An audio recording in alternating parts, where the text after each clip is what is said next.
प्रथम अध्याय संसाधन के बारे में पढ़ाऊंगी। बच्चों, संसाधन क्या है? मतलब संसाधन का क्या अर्थ है? पहले मैं आप लोगों को इसके बारे में बताऊंगी। ऐसी प्रत्येक वस्तु जो हमारी आवश्यकताओं को पूरा करने में प्रयोग की जा सकती है और जिसको बनाने के लिए हमारे पास प्रौद्योगिकी उपलब्ध है, जो आर्थिक रूप से संभाव्य और सांस्कृतिक रूप से मान्य है, संसाधन कहलाती है। हमारे पर्यावरण में उपलब्ध अधिकांश वस्तुएं संसाधन ही है। इन वस्तुओं का रूपांतरण प्रकृति, प्रौद्योगिकी और संस्थाओं के परस्पर अंतर संबंध बनाकर किया जा सकता है और फिर उसे अपने आर्थिक विकास की गति को तेज करने के लिए संस्थाओं का निर्माण करने की आवश्यकता होती है। संसाधन प्राकृतिक उपहार है। संसाधन की उत्पत्ति मानवीय क्रियाओं के फलस्वरूप हुई है। मानव स्वयं एक महत्वपूर्ण संसाधन है। मानव पर्यावरण में पाए जाने वाले पदार्थों को संसाधनों में परिवर्तित करता है तथा उन्हें प्रयोग करता है। इस प्रकार बच्चों, ये तो हुआ कि संसाधन क्या है, लेकिन अब आपको पहले ये जानना जरूरी है कि संसाधन के कितने प्रकार हैं। सामान्यतः संसाधनों को प्राकृतिक और मानव निर्मित में वर्गीकृत किया गया है, जैसा कि आप लोग इस चार्ट के माध्यम से देख रहे होंगे। अब सबसे पहले आता है प्राकृतिक संसाधन। जो संसाधन प्रकृति से प्राप्त होते हैं और अधिक संशोधन के बिना उपयोग में लाए जाते हैं, उन्हें प्राकृतिक संसाधन कहते हैं। जैसे वायु, जिसमें हम सांस लेते हैं, हमारी नदियाँ और झीलों का जल, मृदा, जिसे मिट्टी कहते हैं, और खनिज, सभी प्राकृतिक संसाधन हैं। इन संसाधनों में से बहुत से प्रकृति के निःशुल्क उपहार हैं और सीधे ही उपयोग में लाए जा सकते हैं। परंतु बच्चों, कुछ परिस्थितियों में प्राकृतिक संसाधन का सबसे अधिक उपयोग करने के लिए औजारों और प्रौद्योगिकी की भी आवश्यकता हो सकती है। प्राकृतिक संसाधनों को विस्तृत रूप से नवीकरणीय और अनवीकरणीय संसाधनों में विभाजित किया जा सकता है, जैसा कि आप इस चार्ट के माध्यम से देख सकते हैं। अब मैं आप लोगों को सबसे पहले नवीकरणीय संसाधन के बारे में बताऊंगी। नवीकरणीय संसाधन वे संसाधन हैं जो शीघ्रता से नवीकृत अथवा पुनः पूरित हो जाते हैं। इनमें से कुछ असीमित हैं और उन पर मानवीय क्रियाओं का प्रभाव नहीं होता, जैसे सौर और पवन ऊर्जा। लेकिन फिर भी कुछ नवीकरणीय संसाधनों जैसे जल, मृदा और वन का लापरवाही से किया गया उपयोग उनके भंडारण को प्रभावित कर सकता है। जल असीमित नवीकरणीय संसाधन प्रतीत होता है। बच्चों, जल की कमी और प्राकृतिक जल स्रोतों का सूखना आज विश्व के बहुत से भागों में एक बड़ी समस्या है। जैव, प्राकृतिक वनस्पति और वन्य जीव इसी संसाधन के अंतर्गत आते हैं। आपने अपने आसपास विभिन्न प्रकार के पेड़ पौधे, घास, झाड़ियों एवं जीव जंतुओं को तो देखा ही होगा। प्राकृतिक पर्यावरण के अनुरूप ही किसी क्षेत्र में वनस्पति और जीव जंतुओं का बहुत सी किस्म पाई जाती हैं। प्राकृतिक विषमता और विस्तार के कारण भारत का क्षेत्र अत्यधिक जैव विविधता से परिपूर्ण है। जैव विविधता से तात्पर्य किसी क्षेत्र में पाए जाने वाले जीव जंतुओं और पौधों की किस्मों से है, जिसमें सूक्ष्म जीवों से लेकर हाथी, व्हेल जैसे विशाल जंतुओं तक का तथा सूक्ष्म शैवालों से लेकर विशाल वटवृक्ष तक का समावेश होता है। ये सभी मानव के लिए उपयोगी एवं महत्वपूर्ण संसाधन हैं। अब आता है बच्चों अनवीकरणीय संसाधन। ये वो है जिनका भंडार सीमित है। भंडार के एक बार समाप्त होने के बाद उनके नवीकृत अथवा पुनः चक्रीय होने में हजारों वर्ष लग सकते हैं। यह अवधि मानव जीवन की अवधि से बहुत अधिक है। इस प्रकार के संसाधन अनवीकरणीय कहलाते हैं। कोयला, पेट्रोलियम तथा प्राकृतिक गैस, खनिज तेल इसके उदाहरण हैं। जीवाश्म ईंधन से कुछ संसाधन जैसे अचक्रीय हैं, वह एक बार प्रयोग के बाद समाप्त हो जाते हैं।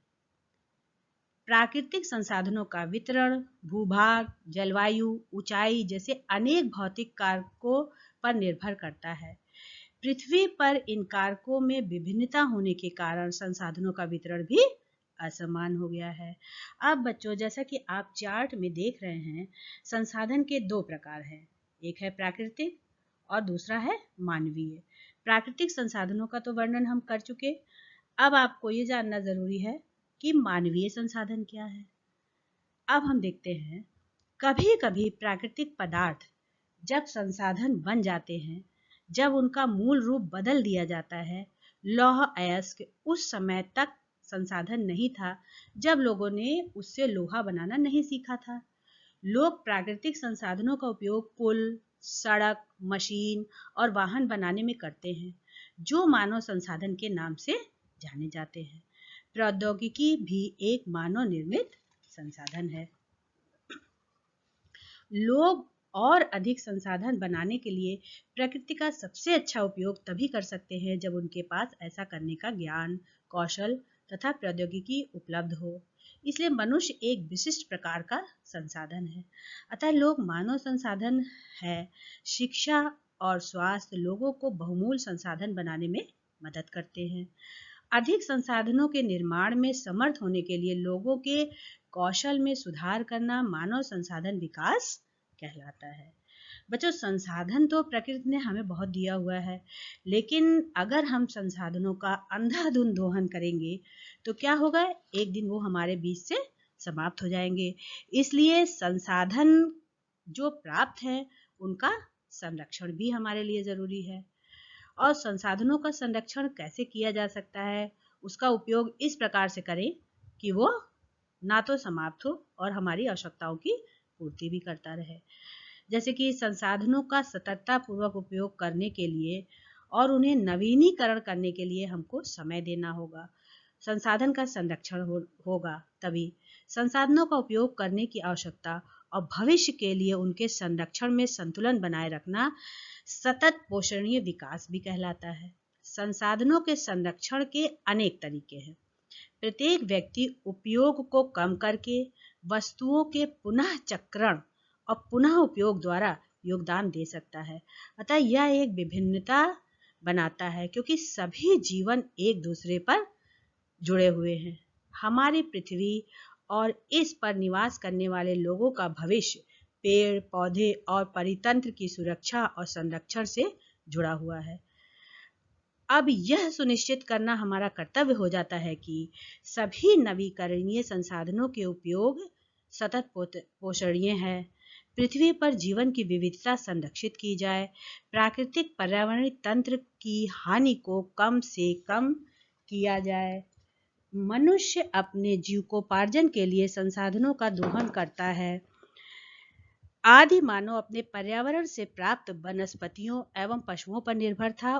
उस समय जनसंख्या का घनत्व कम था, मनुष्य की आवश्यकताएं सीमित थी तथा प्रौद्योगिकी का स्तर नीचे था। अतः उस समय संरक्षण की समस्या नहीं थी।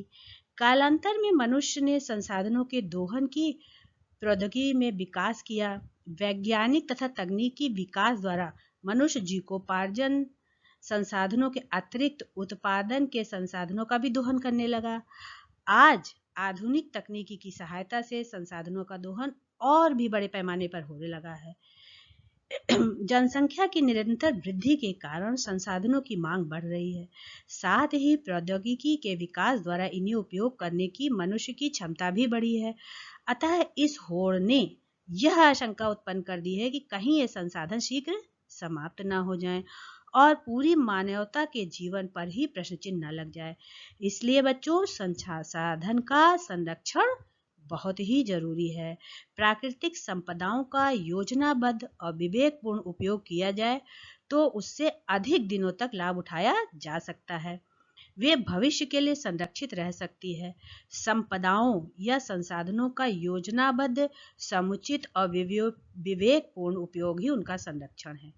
संरक्षण का यह अर्थ कदापि नहीं है कि प्राकृतिक के संसाधनों का प्रयोग न कर उनकी रक्षा की जाए, या उनके उपयोग में कंजूसी की जाए, या उनकी आवश्यकता के बावजूद उन्हें बचाकर भविष्य के लिए रखा जाए। वरन संरक्षण से हमारा तात्पर्य है कि संसाधनों या संपदाओं का अधिकाधिक समय तक अधिकाधिक मनुष्यों की आवश्यकताओं की पूर्ति हेतु अधिकाधिक उपयोग।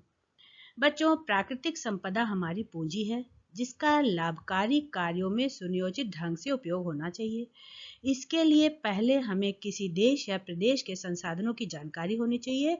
फिर हमें यह ध्यान रखना चाहिए कि विभिन्न संसाधन परावलंबी तथा परस्पर प्रभाव उत्पादक होते हैं। अतः एक का नाश हो तो उसका कुप्रभाव पूरे आर्थिक चक्र पर पड़ता है। इनका उपयोग प्राथमिकता के आधार पर ही करना चाहिए। जो संसाधन या प्राकृतिक संपदा सीमित है, उसे अंधाधुंध समाप्त करना अदूरदर्शिता है। सीमित परिभाग वाली संपदा जैसे कि कोयला, पेट्रोलियम के विकल्प की खोज करते रहना श्रेयस्कर है। संसाधनों के संरक्षण के लिए सरकारी तथा गैर सरकारी स्तर पर पूर्ण सहयोग मिलना भी आवश्यक है। अब बच्चों, आप लोगों को बताती हूँ कि संसाधन संरक्षण के लिए सरकारों द्वारा समय समय पर हमेशा ही प्रयास किए गए हैं। जैसे अंतर्राष्ट्रीय स्तर पर व्यवस्थित तरीके से संसाधन संरक्षण की वकालत 1968 में क्लब ऑफ रोम ने की। तत्पश्चात 1974 में सुमेशर ने अपनी पुस्तक स्माइल इज ब्यूटीफुल में इस विषय पर गांधी जी के दर्शन की एक बार फिर से पुनरावृत्ति की। इस संदर्भ में एक और महत्वपूर्ण योगदान रियो डी जेनेरो, ब्राजील में 1992 में आयोजित पृथ्वी शिखर सम्मेलन के द्वारा किया गया। धन्यवाद बच्चों। लेकिन अभी मैं इस लेसन का आप लोगों को कुछ प्रश्न करने के लिए दे रही हूँ। उस प्रश्न का उत्तर आप लोग अपनी कॉपी में लिखिएगा। अगर कहीं कोई कंफ्यूजन हो तो आप लोग मुझसे व्हाट्सएप के जरिए या प्रश्न पूछकर उस कंफ्यूजन को दूर कर सकते हैं। आप प्रश्न नंबर 1, संसाधन का क्या अर्थ है? प्रश्न नंबर 2, संसाधन के प्रकारों का वर्णन कीजिए। प्रश्न नंबर 3, संसाधनों का संरक्षण कैसे किया जा सकता है?